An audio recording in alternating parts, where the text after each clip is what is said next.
Example दिया कि water एक पोलर सॉल्वेंट है, तो वाटर जैसे पोलर सॉल्वेंट में जो पोलर सॉल्यूट है, जैसे carbon dioxide, sulphur dioxide, ammonia, ये सब पोलर सॉल्यूट है, ये वाटर में हाईली सॉल्युबल। जो नॉन पोलर है वाटर में लेस सॉल्युबल है, जैसे ऑक्सीजन है, नाइट्रोजन है, हाइड्रोजन है, हीलियम है, आर्गन है, ये सब नॉन पोलर गैसेज हैं। ये गैसेज वाटर में लेस सॉल्युबल, ठीक है। एक फैक्टर ये हुआ सॉल्युबिलिटी ऑफ गैस के लिए, nature of solute and solvent. दूसरा जो इफेक्ट है वो है इफेक्ट ऑफ टेम्परेचर। इसमें हम लोग जानते हैं कि टेम्परेचर बढ़ने से गैस का सॉल्युबिलिटी घटता है। टेम्परेचर बढ़ने से गैस का सॉल्युबिलिटी घटता है। इसको भी मिटाता हूं मैं, आई होप आपने नोट कर लिया होगा।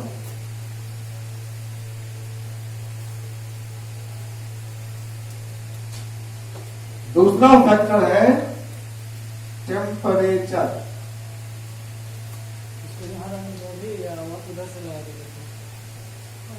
Temperature, solubility of gas in liquid decreases.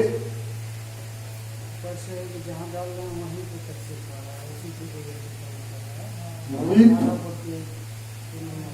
rise in temperature।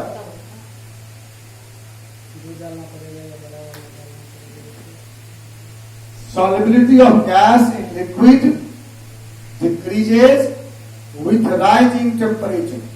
Temperature बढ़ने से गैस की सॉल्युबिलिटी घट जाती है। अब आइए क्यों घटती है, तो सोचिए, अगर किसी बर्तन में हमने कोई लिक्विड लिया है और इस बर्तन में हम बाहर से गैस डालते हैं और वो गैस घुल गया, तो गैस घुलकर लिक्विड बन गया। क्या कीजिए, अगर किसी लिक्विड में हम गैस डालते हैं तो गैस घुलकर लिक्विड बनती है। तो गैस का लिक्विड बनना क्या है, कंडेंसेशन। गैस का लिक्विड बनना क्या है, कंडेंसेशन। और condensation is exothermic process. Condensation of gas into liquid is an exothermic process. Heat निकलता है उससे, गैस से लिक्विड बनता है, हीट निकलता है, जनरल रूल। अब आप रिकॉल करिए, क्लास 11th में आप पढ़े हैं केमिकल इक्विलिब्रियम में ली चेटेलियर प्रिंसिपल। ली चेटेलियर प्रिंसिपल क्या कहता है, अगर कोई सिस्टम इक्विलिब्रियम में है तो हम जो चेंज करेंगे सिस्टम उसका उल्टा करेगा। तो सिस्टम इक्विलिब्रियम में है, हम टेम्परेचर बढ़ाएंगे, हम टेम्परेचर बढ़ाएंगे तो सिस्टम किधर जाएगा, इधर टेम्परेचर घटता हो, टेम्परेचर घटता हो, उल्टा जाए। इसलिए टेम्परेचर बढ़ाने से एक्सोथर्मिक रिएक्शन उल्टा हो जाता है, बैक हो जाता है, सॉल्युबिलिटी घट जाती है। ठीक है, यही इसका एक्सप्लेनेशन है। मैं लिखता हूं 2 line. On dissolution gas changes to liquid. This is condensation condensation process. Condensation is exothermic. इसलिए according to Lee Chatelier's principle, Le Chatelier principle कहता है एक्सोथर्मिक प्रोसेस लो टेम्परेचर पर ज्यादा होगा। ठीक है, हम जब उसको गर्मी देंगे तो वो गर्मी निकालेगा, हम हीट करेंगे उसको। ठीक है,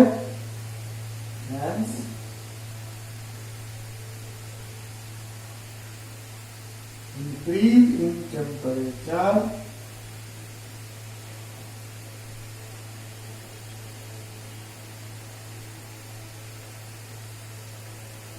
shift the equilibrium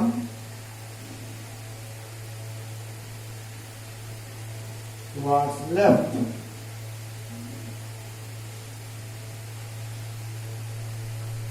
Solubility decreases. Solubility decreases. कोई आपसे पूछे why solubility of gas decreases with rising temperature, आप क्या बताएंगे?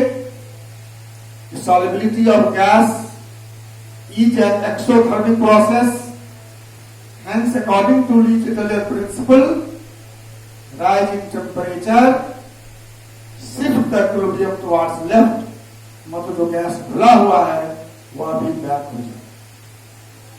ठीक है, बस दो वर्ड यूज करेंगे आप, कंडेंसेशन और ली चैटेलियर प्रिंसिपल, आपके आंसर का वैलिडिटी बढ़ जाए।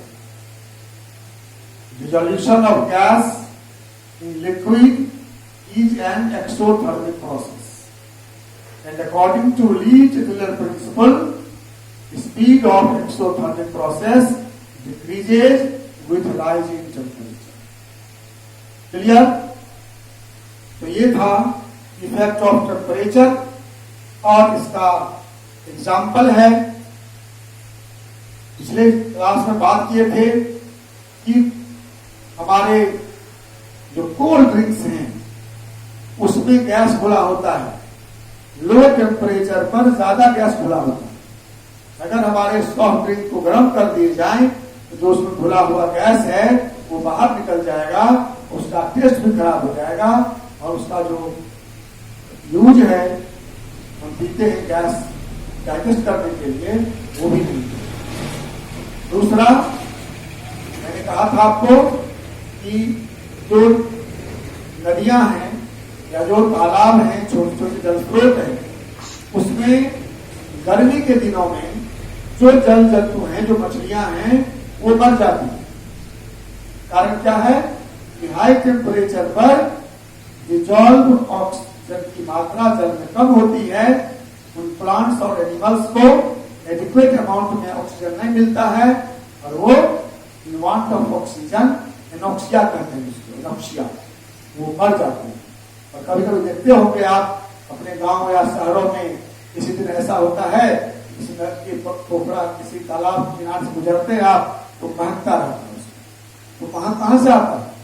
जो जली जंतु हैं वो मर जाते हैं, सड़ जाते हैं, हवा पे सड़ते हैं, उनका रिडक्शन होता है, तो उसमें दुर्गंध हो जाती है।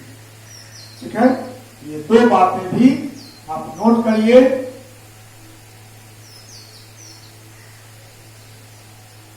पहला,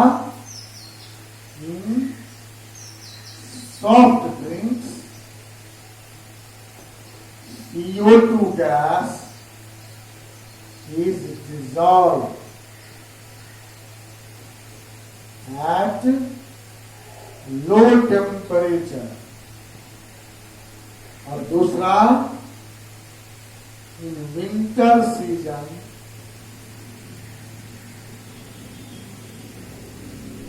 amount of dissolved oxygen in water is higher.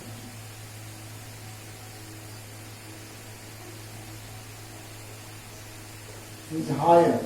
So winter is safe for aquatic animals. In summer season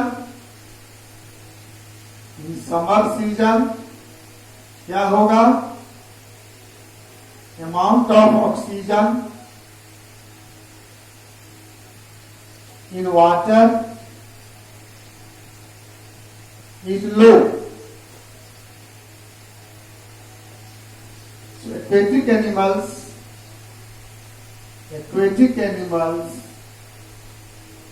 die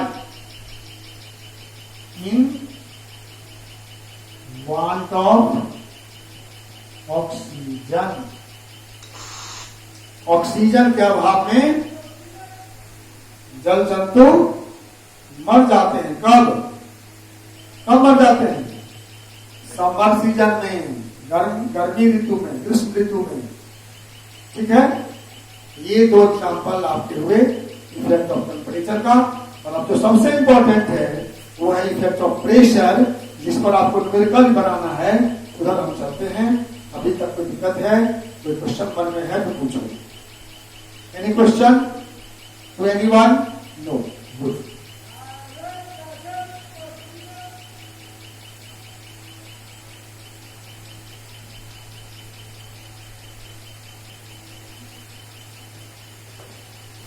तीसरा जो सबसे इंपॉर्टेंट है वो है effect of pressure on solubility of gas in liquid. या कहीं भी ये बात सॉरी प्रॉब्लम है. ठीक है, इफेक्ट ऑफ प्रेशर नॉर्मल बात हुआ. Solubility of gas increases with increasing pressure. Principle हुआ solubility of gas increases with increasing pressure. Pressure बढ़ने से यहां भी कारण वही है कि गैस घुलेगा तो उसका वॉल्यूम कम होगा. गैस घुलकर लिक्विड बन जाएगा तो उसका वॉल्यूम कम होगा. फिर वही ली चैटलर प्रिंसिपल, वो प्रिंसिपल कहता है कि आप जो करोगे सिस्टम उसका उल्टा करेगा. तो हम अगर प्रेशर बढ़ाएंगे तो गैस प्रेशर घटाएगा. कैसे घटाएगा बताइए? जो गैस है लिक्विड बन जाएगा, उसका वॉल्यूम घट जाएगा, प्रेशर कम हो जाएगा. प्रेशर वॉल्यूम के समानुपाती होता है ना. ठीक है, यही बात. तो कारण क्या हुआ? When pressure is increased, when pressure, इसका pressure of gas is increased. Gas का प्रेशर बढ़ाते हैं according to Le Chatelier's principal.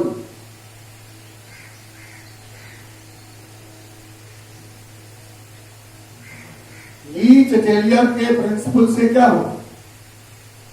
हम प्रेशर बढ़ाएंगे तो प्रेशर घटाएगा. Gas will tend to decrease its pressure.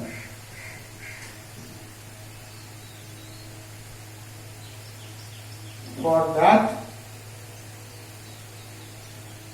it will decrease its volume.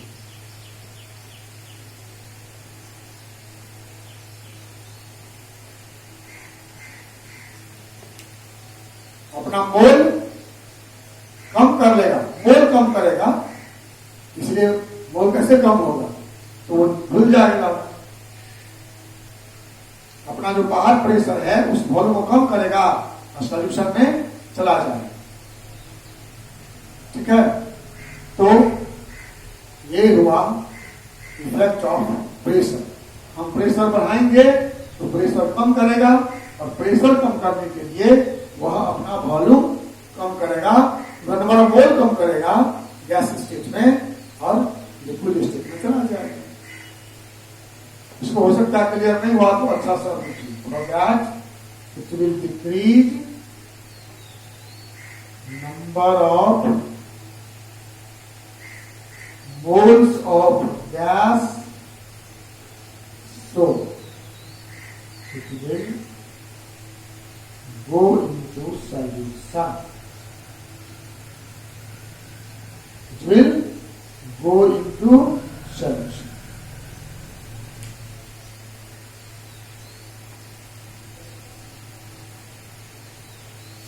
ठीक है, इसको हेनरी ने क्वांटिटेटिव स्टडी किया इसी का, ये हम रफ में कहे हैं, और उसने स्टडी किया और उसने कहा कि किसी भी सॉल्यूशन ऑफ गैस को हम बुलाते हैं तो mole fraction of gas dissolved is proportional to its pressure above the gas। तो टाइप बोल सकते हैं कि pressure above a gas is proportional to mole fraction of gas in the solution। एक ही बात नहीं, बी बढ़ने से काय बढ़ता है, काय बढ़ने से बी बढ़ेगा। इसी को फिर डाल्टन ने लेनी गैस के लिए कहा, तो हम पहले हेनरी लॉ लिखते हैं, Henry law, Henry law, mole fraction of A gas in its solution is proportional to pressure of gas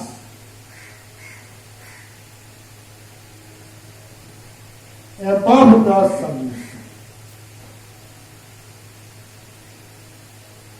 इसी को हम उल्टा भी लिख सकते हैं, pressure of gas above the solution is proportional to mole fraction of gas in the solution।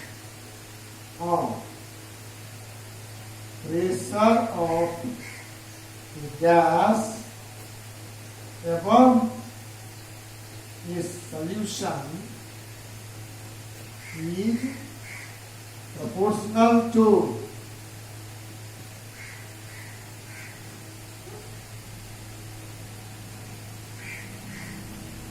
mole fraction of gas in the solution। Henry law को दोनों तरफ से हम लोग कहते हैं बात एक ही है। इसको लिखते हैं P varies as KH into chi।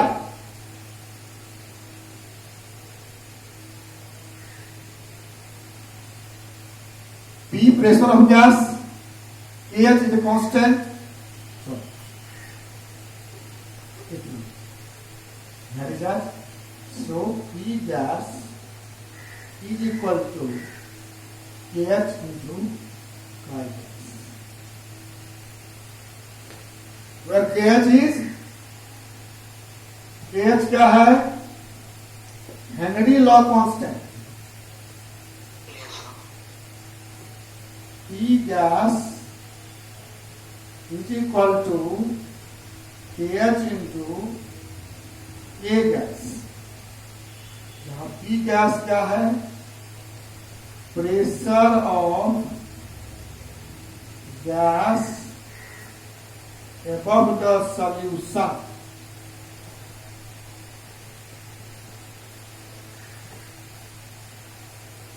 KH कहते हैं हेनरी कांस्टेंट या हेनरी लॉ कांस्टेंट। और काई है mole fraction of gas. Mole fraction I hope कि आप समझते हैं। मोल फ्रैक्शन क्या होता है? काई गैस बराबर number of mole of gas by number of mole of gas plus number of mole of solvent.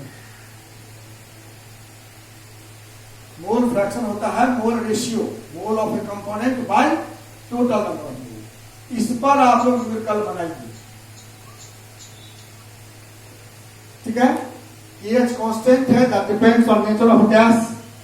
ये डिपेंड करता है, depends on nature of gas. Her gas का अपना अपना वैल्यू होगा, तो यूनिवर्सल कांस्टेंट नहीं है। लेकिन एक बात आपको याद रखना है, जिसके KH का वैल्यू बड़ा है उसकी सॉल्युबिलिटी कम है। ऐसा ऑब्जेक्टिव आ सकता है। हम इसके बाद कुछ ऑब्जेक्टिव क्वेश्चन का प्रैक्टिस कराएंगे आपको और IIT JEE मेन एडवांस और नीट के लिए। लेकिन मेरे हिसाब से आप लोग पढ़ रहे हैं, ठीक है।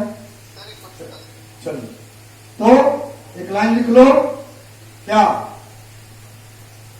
सॉल्युबिलिटी 4 3 4 गैस का केस दिया रहेगा। अब पूछेगा which one is most soluble, which one is least soluble, या arrange in order of increasing solubility. तो ध्यान रखिए, सॉल्युबिलिटी डिक्रीजेज with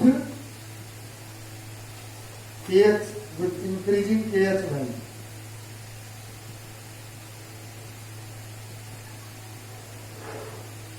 जिसके KH का वैल्यू बड़ा है उसका मतलब, सोचो ना, P कांस्टेंट है कोई दो गैस के लिए, ध्यान दीजिए, दो गैस के लिए P कांस्टेंट है। जिसका KH बड़ा होगा उसका काई क्या होगा? सोचा होगा ना? नहीं, P बराबर है अगर दो गैस का, इसका KH इसका बड़ा है, काई छोटा होगा। ये बात याद रखना है। इसमें एक ऑब्जेक्टिव, मैं हर टॉपिक पर कहां से ऑब्जेक्टिव आएगा बता रहा हूं, तो आप वैसे भी इसको पढ़े, आपके मन में है B बराबर KH इंटू काई होता है। इस लाइन पर